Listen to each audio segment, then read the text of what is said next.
नमस्कार स्टूडेंट, स्वागत है आपका मेरे YouTube चैनल आर्ट ज्ञान कला में। मैं हूं ज्योति चौहान आप लोगों के सामने। और आप लोगों को सबसे पहले मैं बता देना चाहती हूँ, देखिए एनवीएस का एग्जाम हो चुका है। एनवीएस के एग्जाम में वही सारा कुछ आया है जो मैंने आप लोगों को कराया है। ठीक है, तो आपको एक चीज का आइडिया तो लग ही गया होगा कि पेपर किस तरीके से आता है, पेपर का पैटर्न क्या होता है एनवीएस का। क्योंकि मैं देख रही थी आप लोग एग्जाम देने से पहले इतना ज्यादा घबराए हुए थे, तो सोच रहे थे पता नहीं कैसा आएगा। बस एक पैटर्न जो मैंने जो जो चीजें मैंने आप लोगों को समझाई थी, जो जो पैटर्न मैंने आप लोगों को बताया था, सेम वही आया है। और मैं मानती हूं जिसने उसको फॉलो किया है तो वो इंटरव्यू तक पहुंच जाएगा। इंटरव्यू की तैयारी कैसे करनी है वो भी मैं आप लोगों को बताऊंगी, लेकिन उससे पहले क्योंकि केवीएस की वैकेंसी तो आ चुकी है, आप लोगों को मैं बहुत जरूरी चीज आज बता देना चाहती हूँ। क्योंकि अगर आप इस पैटर्न को फिर से फॉलो करेंगे जो अब मैं बताने जा रही हूँ, तो केबीएस में भी सिलेक्शन पक्का है आप लोगों का, तो करें फॉलो। फर्स्टली आप लोग मुझे बताएंगे किस किस का एग्जाम कमेंट करके बहुत अच्छा गया है, जो मैंने कराया था वो सब कुछ आया, तो मुझे कमेंट करके जरूर बताएंगे। और आप आगे क्या केवीएस की क्वालिफिकेशन के बारे में जानना चाहते हैं, क्योंकि इससे अगला जो वीडियो होगा मेरा वो केवीएस की क्वालिफिकेशंस पर होगा। क्योंकि मैं खुद इतना परेशान हो चुकी हूँ, मेरे पास पर्सनली मैसेज आप लोगों के इतने ज्यादा हैं केवीएस की क्वालिफिकेशंस को लेकर। तो देखिए 5 दिसंबर से उसमें जो है अप्लाई होना शुरू हो जाएगा, तो उससे पहले मैं आप लोगों को उसका जो भी डिटेल है वो सब मैं आप लोगों को ले आऊंगी, तो घबराइएगा मत। 15 दिसंबर तक आप लोगों को दी गई है डेट आपको फॉर्म फिल करने के लिए।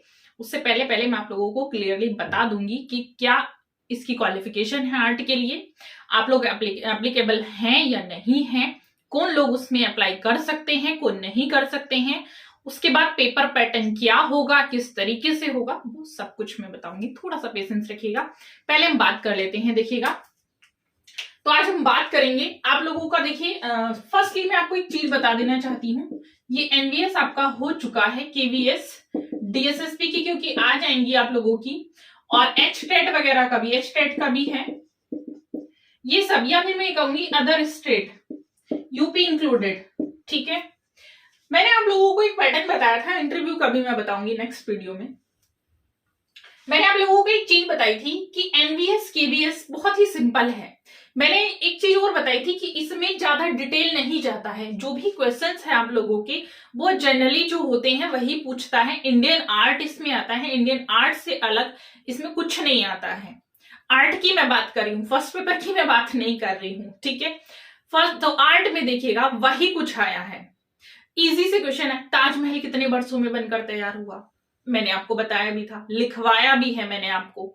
ठीक है, इस तरह के राम किंकर बैच का माध्यम क्या था, इस तरह के क्वेश्चंस आए हुए हैं। तो जनरली राम किंकर बैच को मैं आपको पढ़ा चुकी हूं, जो कि वहां से आप लोगों ने उठाया भी होगा, मैंने बताया भी था उनका माध्यम क्या है। ठीक है, अजंता से पूछे गए हैं प्रश्न। अजंता तो देखिए ये कुछ चैप्टर जब मैं आप लोगों को पढ़ा रही थी, मैं इनके बारे में बता रही थी कि केवीएस में क्या आता है क्या नहीं आता। आर्ट नॉलेज क्लब पर भी मैंने आप लोगों को बता रखा है, जो मेरा चैनल है यहाँ पर मैं अलग बताती हूँ, उसमें मैंने क्लियरली बताया हुआ है कि नॉर्मली कुछ चैप्टर्स होते हैं जैसे सिंधु घाटी, प्रागैतिहासिक, मुगल और गुफाओं से, या एक राजस्थानी शैली, और जो आर्टिस्ट आप लोगों के आते हैं वो कुछ गिने चुने आते हैं जो फेमस है, जैसे राम किंकर बैच, हुसैन आपके, धनराज भगत हो गए, रामबी सुतार हो गए आपके, और गगनेंद्र नाथ, रविंद्रनाथ, राजा रवि वर्मा, यामिनी राय, अमृता शेरगिल, ये कुछ गिने चुने आर्टिस्ट हैं जो फेमस है, जिनसे पूछा जाता है।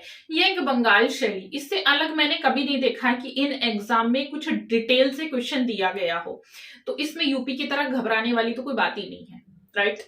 चलिए, अब आपको ये चीजें समझ में आ गई। जिन लोगों का एनवीएस अच्छा हुआ है, जिन लोगों का नहीं हुआ है, दोनों ही यहां पर बहुत ध्यान से देखेंगे जो अब मैं समझाने जा रही हूं। ठीक है, जो लोग इसमें गलती कर चुके हैं वो लोग अपनी गलती सुधारेंगे इसमें, जो लोग इसमें अच्छा करके आए हैं वो प्राउड नहीं करेंगे, वो इसमें भी अच्छा करेंगे। ठीक है, समझ के मैंने क्या बोला है।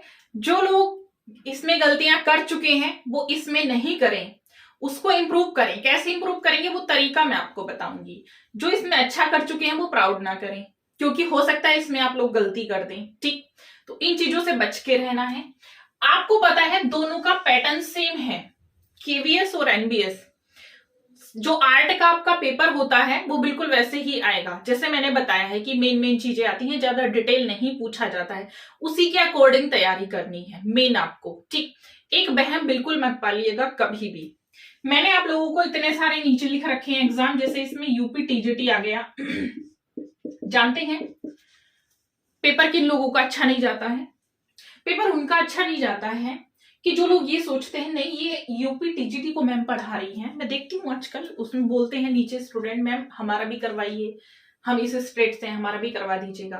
मैं उनको हमेशा हर वीडियो में, ज्यादातर वीडियो में मैं एक ही बात समझाने की कोशिश करती हूँ कि इन सबका सिलेबस सेम होता है, तो आप लोगों का स्टेट वाइज कैसे क्वेश्चन अलग हो जाएगा। आपके पास मुगल है, आपके पास अजंता है, उसमें क्वेश्चंस तो सेम है, टॉपिक सेम है, तो क्वेश्चन सेम आएंगे।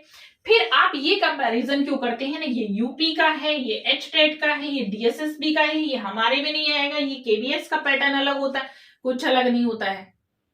अभी आपको आइडिया लग गया होगा कि किस तरह से पेपर आता है, किस तरह से क्वेश्चन आता है। क्वेश्चन सब सेम होते हैं, ठीक है। थोड़ा सा लैंग्वेज चेंज हो सकती है बट क्वेश्चन चेंज नहीं होता है। लैंग्वेज को मैं कह सकती हूँ कि उसके पूछने का तरीका अलग हो जाएगा, वो तो हर किसी का हो जाएगा।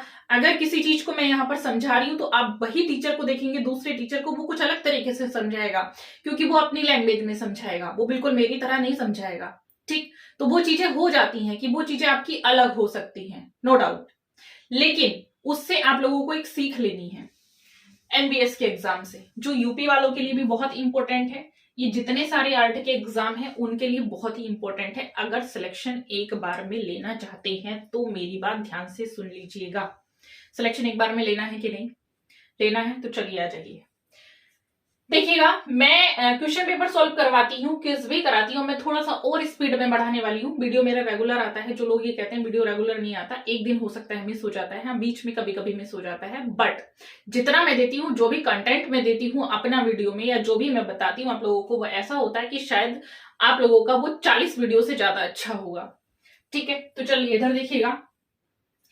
अब आपके पास जो ये एनवीएस की जो एनवीएस का क्वेश्चन पेपर है वो अपलोड हो जाएगा साइट पर, तो उसको आप डाउनलोड करेंगे। डाउनलोड करने के बाद चाहे ये वाले लोग हैं, चाहे ये हैं, चाहे ये हैं, मैं कहूंगी चाहे यूपी टीजीटी के एस्पायरेंट्स हैं या फिर एचटेट के हैं या डीएसएसबी के हैं, किसी भी आप आर्ट एग्जाम की तैयारी कर रहे हैं, वो सबको जरूरी है कि एनवीएस का जो पेपर आएगा उसको आप तैयार करें। उसमें जो भी क्वेश्चंस पूछे गए हैं उनको क्लियरली आप लोग तैयार करेंगे। ठीक है, ये नहीं देखेंगे नहीं एनवीएस का है यूपी में नहीं आएगा, ऐसा कहीं लिखा हुआ नहीं होता है। अब देखिएगा आगे केवीएस वालों के लिए तो स्पेशली मैं बोलूंगी कि एनवीएस और केवीएस में बहुत सारे क्वेश्चंस ऐसे होते हैं और सेम ईयर में हुआ एग्जाम में बहुत सारे क्वेश्चन टाई अप हो जाते हैं, आ जाते हैं सेम। जैसे यूपी टीजीटी और पीजीटी में सेम क्वेश्चन आ जाते हैं। जैसे 2021 का एग्जाम्पल आप लोगों के पास होगा, तूतीनामा दोनों में आया, हरिहर लालमेर दोनों में आया। तो ये जो चीजें होती हैं ये एनवीएस और केवीएस वालों के लिए स्पेशली मैं कहूंगी, अगर एक बार में अटेम्प्ट करके आप फाइनल करना चाहते हैं, क्लियर करना चाहते हैं एग्जाम को, तो ये बहुत जरूरी है। ये मत देखिएगा कि ये क्वेश्चन किस एग्जाम में आया है, ये देखिएगा ये क्वेश्चन क्या उस सब्जेक्ट से रिलेटेड है जो आप लोगों का कोर्स है, जो आप लोगों का सिलेबस है।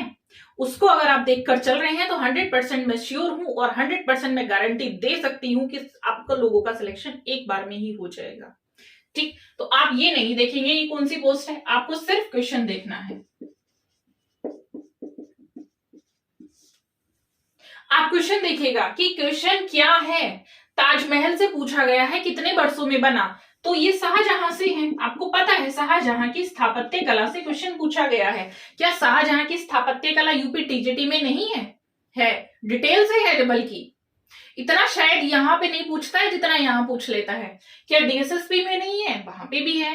क्या एचटेट में नहीं है, वहां भी है। क्या मैं मानती हूँ उत्तराखंड, हरियाणा और हिमाचल प्रदेश जितने एग्जाम होते हैं आप लोगों के, वहां नहीं है, सब में है। तो फिर ये क्वेश्चन अलग नहीं है, इसको इसके साथ तैयार करिएगा। ठीक है, चलिए अब हम आ जाते हैं बाकी स्टेट में एग्जाम में भी सेम होता है। आप सारे स्टेट के जो क्वेश्चन पेपर हैं उनको सॉल्व करिएगा। मैं हमेशा यही कहूंगी, अगर आप ऐसा करते हैं तो वो लोग सिलेक्शन ले जाते हैं।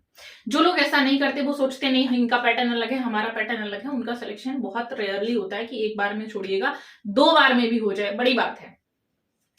अब बारी आती है जिन लोगों का अच्छा एग्जाम हुआ है तो वो लोग आ जाएंगे मेरिट में, उनको क्या करना है आगे। ठीक है, तो उनको मैं बताऊंगी जितना आप लोगों का सिलेबस है उसको आप पढ़ लीजिएगा। जितना आपने अभी तक तैयार किया है उतना तैयार कीजिएगा। प्रैक्टिकल भी तैयार करना है साथ साथ आपको थ्योरी के, ठीक। तो वो अच्छा होगा किसके लिए, उस पर हम बात करेंगे इंटरव्यू में। पहले मैं देख रही हूँ कि मैरिड आ जाए, उसके बाद मैं इंटरव्यू की जो थ्योरी है वो आप लोगों को समझाना शुरू करती हूँ कि कैसे आप लोगों को इंटरव्यू के लिए तैयार होना है, क्या क्या चीजें पूछी जा सकती हैं, क्या क्या इंपॉर्टेंट है। अभी फिलहाल आप लोगों को क्या करना है, आप लोगों को आगे केबीएस टारगेट और आपका यूपी टीजीटी टारगेट है, क्योंकि डीएसएसबी की अभी आई नहीं है।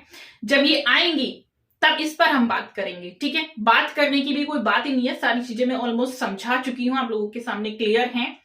तो इन चीजों को आप फॉलो करते रहिए। केवीएस में क्या क्वालिफिकेशन है उसके लिए मैं जल्दी लेकर आऊंगी, ठीक है।